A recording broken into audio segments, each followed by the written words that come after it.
السلام علیکم مینوالو په مهال سره ما د اشنغر نه تر نوهاره پورې زموږ د ملګرو اراده وه چې یاره دا سفر په دې سفر کې موږ د خوشحال بابا مزار ته لاړ شو او دا سفر چې کوم دی دا خوشګوار دا ښکلی دا ضروري دی چې موږ په ګاډۍ کې ناست یو او په دې کې موږ څه ملګري دي دلته ته د ټولو نامې اخلم زما ترڅنګ چې کوم ناست دی دا مشر 10 منټ روپۍ دی په سر ده ګل محمد مسعود صاحب دی د سره خوا کې چې کوم دی دا مسلم جان پښتون دی زه په خپله روحان ته ما سره خوا کې چې کوم دی دا محبوب یاسر دی د تنګي د سیمې اوسېدونکی دی ورسره بل ملګری دی فرمان ماسټر صاحب دی چې دا هم د تنګي د سیمې اوسېدونکی دی دې نه علاوه موږ سره داسې کوم ملګري دي شیشې عالم ته سید فیصل شاه کاکا ډېر دی دا بهلال کو سلامونه کوي مینهوالو ته د رسنو اوسېدونکی دی د سره خوا کې چې کوم دی دا تاج محمد زمین صاحب دی د منظور اوسېدونکی دی دا د سلام کوي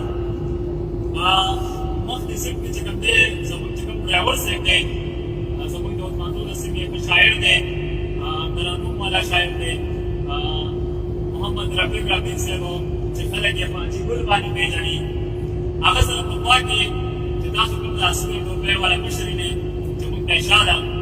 دا د حاجي ګل صاحب یعنې د محمد رفیق رفیق صاحب مشر ورور دی حاج اکبر صاحب چې ادب ذوقه دی او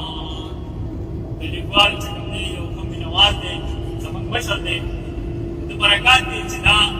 ملګري راټول شوي دي او دا په دې سفر باندې روان دي هغه سره بیا خوا کې چې کومې دروازې اړوندلې چې ښکاري خو ډېر نه داسې به یې ټوپۍ وینې زموږ یو ډېر ښه شاعر زموږ د موضوع سیمې ډېر ښه لیکوال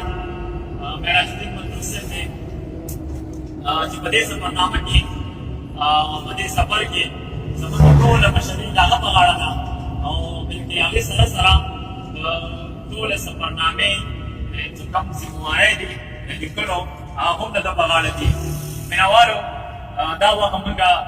د چاغدي په خاوره باندې